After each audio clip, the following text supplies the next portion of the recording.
Good morning, ladies and gentlemen, and welcome to another episode of the World Talk. We're joined here again by our fabulous guest speaker here, Kat Bastianelli. And, well, we have our wonderful, very colorful map once again, and this time, inclusion of wands. So, we missed Super Tuesday because we were on break, and then yesterday we had another Super Tuesday number 2, as they call it. And you can see here, there's much more prominent blue. Joe Biden is winning by quite a bit. But we also see red a lot in, which is Sanders in Colorado and Utah, in his home state of Vermont. And unfortunately, after disappointing losses for everyone except Bernie Sanders and Joe Biden Super Tuesday, Pete, Elizabeth, Amy, and Michael Bloomberg have all dropped out. So we won't be seeing any more McDonald's states. However much we love him. So arguably the biggest prize of Super Tuesday was California, and see Bernie Sanders here dominated except in a few counties, mostly the suburbs of big cities. However, the interesting thing was that Bernie Sanders did win majority, but not by a lot. Yeah. Joe Biden got not even less than 10 delegates, 20 delegates underneath him. But yet, we cannot give you the full results. There are 60 delegates missing because even after 1 week, California is still at 94%. I mean, they must be really big. I don't know. Something's going on there. They've got some coronavirus problems. They've got big problems on their hands. And would you like to talk about Texas? Yeah, I think obviously Joe Biden has won the majority of states except for the southern ones and the more immigrant-based ones, which would make sense since Joe Biden is more center, I would argue, than Bernie especially. So it doesn't make sense. Texas is a very red state. I wouldn't call it a deep state, but a deep red state, but it is a red state, and so it's not obviously like Alabama, Yeah, which was all Joe Biden, which also makes sense, and and obviously it would make sense that all the southern along the southern border, all the counties voted for Bernie since he's more left-leaning, and I think his healthcare policies are super duper important for immigrants who can't access healthcare otherwise.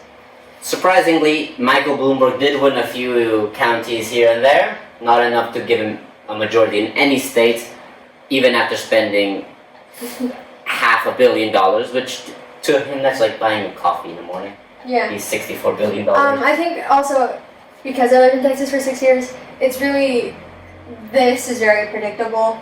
Bloomberg is a rich white man, and Texans love he's also rich Jewish, white men. so he's like Bernie. Oh, he's Jewish? I didn't know that. They also like rich white men who, I think, like the oil here has produced a lot of rich white men, and so obviously they vote for him.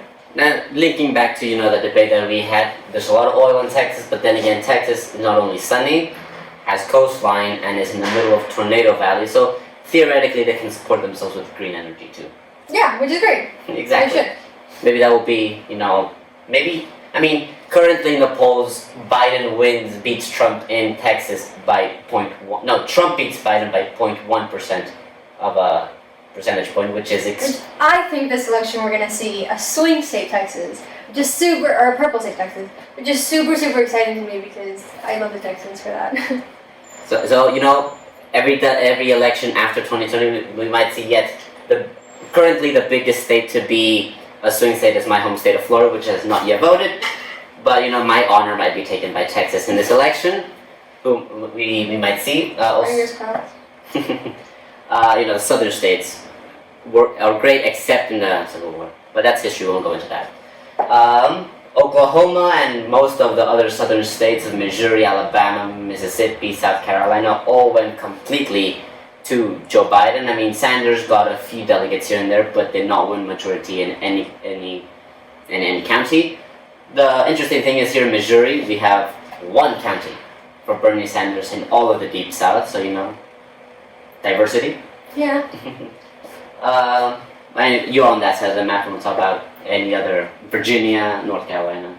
No, I think this one is interesting. It's another McDonald's state, as you called it. What state is that? The McDonald's sits in New Hampshire. Okay, thank you. New Hampshire. I think Pete won a couple, but it's mostly Sanders, which is not the same as over there I'm surprised that Sanders did not win more in Washington State. Yeah, I would expect the coast to vote more Sanders and the interior to vote more Biden. But I guess it's not true. I mean, you got your outlier here, the coast one to. Yeah, the literal coast. Anyways, so we can see here a trend. We see more Bernie Sanders in the western half, especially in more liberal states of Colorado and California. We got most counties in Washington as well. Surprisingly though, Joe Biden, I mean not surprisingly, what am I saying? Joe Biden is winning the deep south and normal south as well. With even, I think the biggest shock of yesterday was Michigan. Yeah. I mean, Bernie Sanders defeated, Bernie Sanders defeated Hillary Clinton in Michigan in 2016 by a slight majority, but now he absolutely lost to Joe Biden this time around. So I guess the biggest Muslim population in Michigan didn't help him out this time. Yeah. Which, I mean, we might start to see a decline in Bernie Sanders, who many are calling for him to drop out and just support Joe Biden to make sure that I don't think Democrats that's control. interesting or fair. I think politics should have other people involved, even though I think we all know that Biden's Exactly. I mean, also if he drops out, covering is not going to be fun anymore. It's just going to be blue. Yeah. I mean, exactly. It's going to ruin my job, my hobby here. And speaking of having more people, I do think that it's time for the U.S. to have a third party. Yes. A real Because one. The Democrats are going more left, the Republicans are going more left. There's a huge amount of people like me who are left politically homeless in the center. So yeah, well that's our coverage of the primaries that happened so far. Next week in March, next Tuesday, we have my home state of Florida voting, along with I think Georgia, the rest of the southern states, and maybe here and there in the Midwest and East Coast. I think we're going to see more Biden. Or Biden? Yeah. And I know predictions have Biden winning all 219 delegates in Florida and the South, but I do think Bernie Sanders will win majority in New York. Yes, that's valid. New York, New Jersey, Pennsylvania is a swing state, we're not sure there. Ohio, it's a rust belt. But tune in next week for more of these primaries. They're starting to ramp up. Remember, the delegates allocated so far, we have Biden at 800 something and Sanders at 600 something. So we're nearing that 1,991 threshold to clinch the Democratic nomination. And, we were discussed, Tulsi Gabbard is still in the race. But, I'm very proud she got 2 delegates from American Samoa. Congratulations. Unfortunately, we can't show here the territories, the maps not being nice. But they also do get to vote in primaries, not in the elections. So I do think Puerto Rico will be an interesting one to see, since they have their own political party, which is interesting. So tune in again, and as soon as they're starting to ramp up, and we'll see who clinches the nomination to go against our not favorite person, Donald Trump. Thank you, and see you next time. Bye.